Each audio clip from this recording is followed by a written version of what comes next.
Hand of the Day. Hey guys, it's Alec, Torelli, and welcome back to an episode of the Hand of the Day. Before we get started, I just want to thank everyone for your support on my India vlog series. I had a lot of fun making those videos. I shot them myself and edited them myself, so thanks for bearing with me and watching them. But it was awesome to be able to share a creative outlet with you guys while talking about poker and sharing an amazing trip I had. So thank you guys for your support. If you haven't already, check those videos out. Leave me your thoughts in a comment. If you guys like that style of content, I will try and showcase or vlog or film other poker trips I go to and combine a little bit of my experience there with some poker action to help you guys out with your game as well. So thank you for your support on that. For now, let's get back to a classic hand of the day. I'm going to review one of my readers' hands, Jordan, who's playing 2-4 no limit hold'em in a live casino. So let's get right into it.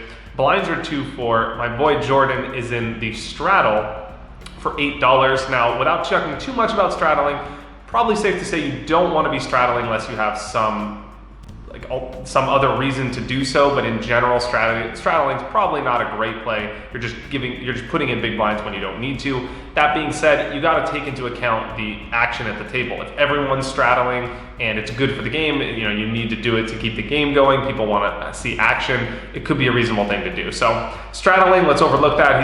He's in the $8 straddle. Fish limps in mid position.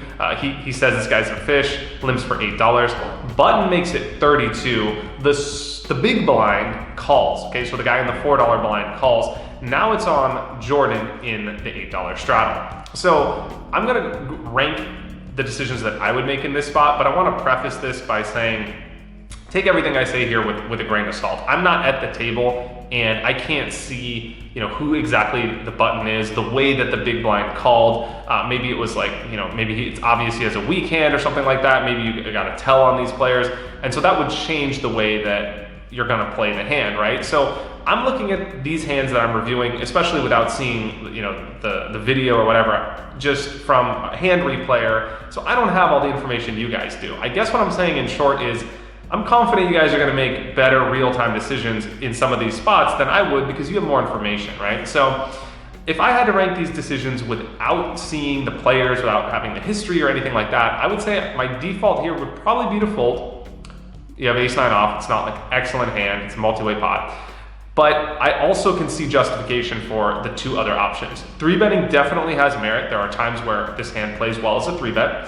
You have some things going for you. You have dead money from the fish. The hero on the button has a wide range, not necessarily a weak range, a wide range. He's gonna be isolating the fish a lot. The grinder in the big blind, yeah, he has some strong hands, like maybe he has like ace-jack or something like that. He has a reasonable hand to call here, but he's gonna fold a lot of those hands to a 3-bet. So definitely 3-betting has merit. I'd be okay if you 3-bet here, that's totally fine.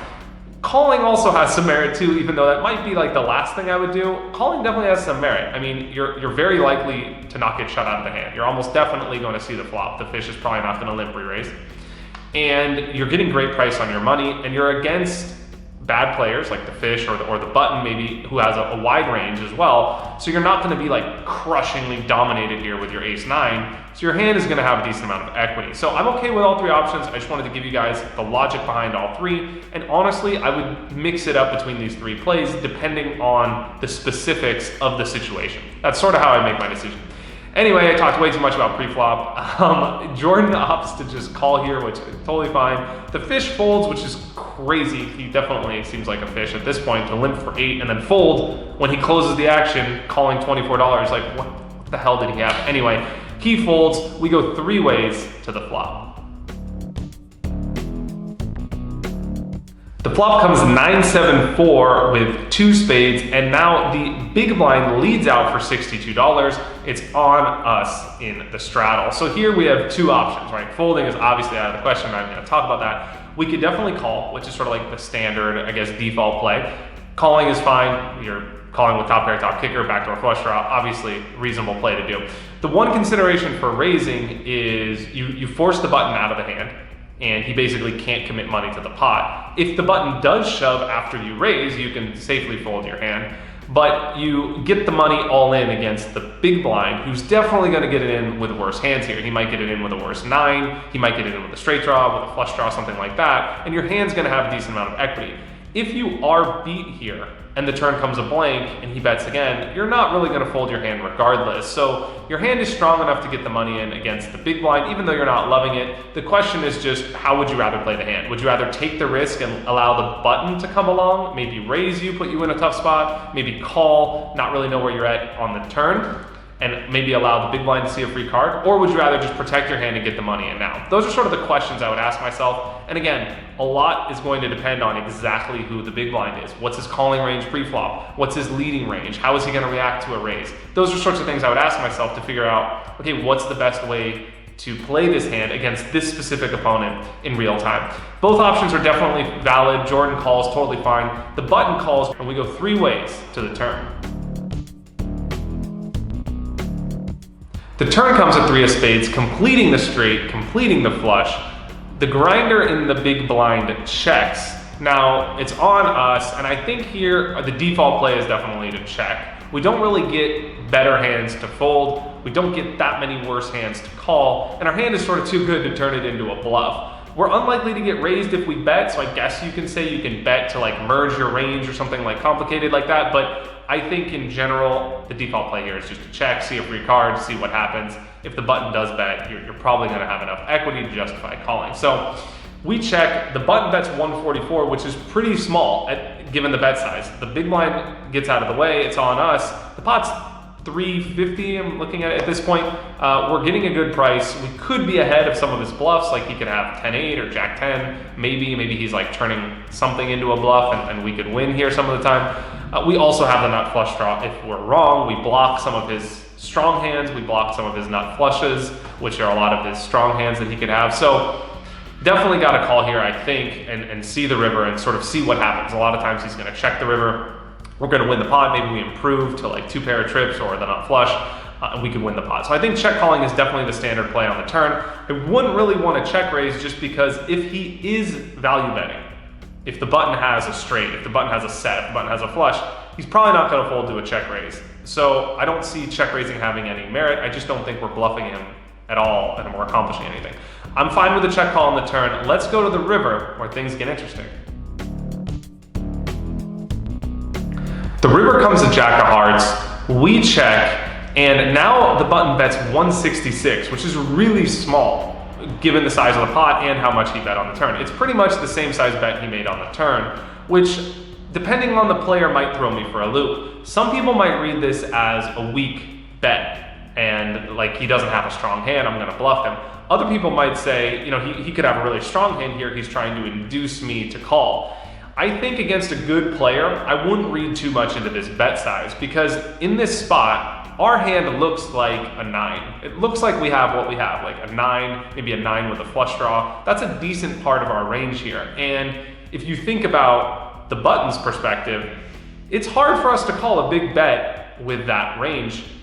And so it makes sense for the button to bet small in this spot with a balanced range, right? It's a good play to do. If he's a good player, he's gonna do this with strong hands, he's gonna do this with weak hands. So I wouldn't necessarily take this to mean weakness, but that being said, I understand we have the nut flush blocker, we have to have balanced range here, we have to include some bluffs, this is the perfect hand to bluff with. I get all that from a theory perspective, but this is the real-time question, no BS that you gotta ask yourself. You're playing a live game 2-4 in a casino. Is your opponent going to give you credit for having the nut flush or a really strong hand?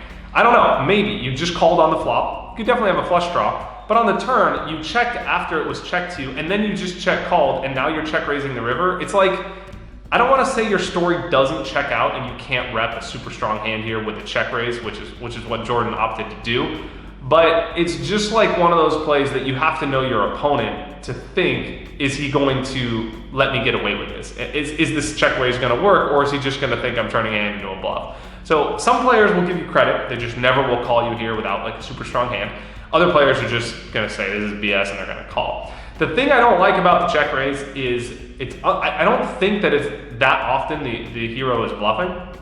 I think that in this spot, when he bets this small on this river, he's probably going for value. And if you look at the hands he's going for value with, there are probably going to be a lot of flushes and a lot of straights, right? A lot of small flushes, or a straight is definitely a reasonable option in this spot. 10-8 got there, 5-6 got there. So I just don't think he's going to fold any of those hands. Maybe you get him to fold like 2 pair if he has something like 9-7 that he just flatted the flop with and now he's going to fold it. But I just think that's a smaller part of his range. I think a lot of his strong hands are going to call, and I think it's just not going to work. So I understand the theory says it's okay to bluff here with this hand. You definitely have a good hand to bluff here with, but in real time against a lot of opponents in these mid-stakes cash games, I just don't think it's going to work. So Jordan pulls the trigger. Good for him. I'm proud of you for having balls, dude. Anytime that you're going to execute on a big play, there's merit in that. There's merit in just having the balls to put the money in when you're in a tough spot, right? So well done for that. I'm proud of you for trying. The guy had a straight. He did call.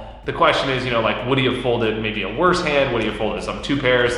How long did he take to call? Did he like snap beat you in the pot and he's like, ha, I got you? Or was he like genuinely almost folding? And that sort of gives you some insight into how effective your play was long term. So you pulled the trigger, you tried, well done. A for effort. It didn't work, that sucks, that's poker, but I hope you learned something from this hand, Jordan. I hope you guys like this video. Leave me your thoughts in a comment below. How would you play this hand? I mean, do you think check raise is too crazy on the river? Do you think there's, maybe he could just check fold? I'd love to hear your guys' thoughts in a comment below. One more thing before you guys go, I have included more hand of the day content that I don't have time to feature here on my Instagram. So I'm getting a ton of hands that are sent to me on a daily basis. I wish I could keep up and make enough YouTube videos for you guys, but the hands that I don't have time to feature here, I'm going to start testing it out and sharing on my Instagram. So I included a link here below. You can follow me on Instagram and see when your hand is submitted, or you could watch, you could see the hand on the post, and then in the Instagram stories, I share my comments and I basically do a mini 1-minute hand of the day for the hands that I don't have time to share here. So I hope you guys like that. I'm gonna try to do that as often as I can on my IG. Leave me your thoughts in a comment. Let me know if you guys like that content as well. I'll try to keep it going if I see that it works and you guys like it. All right, thanks for your guys' time today, and I'll see you guys next time on the hand of the day. Cheers.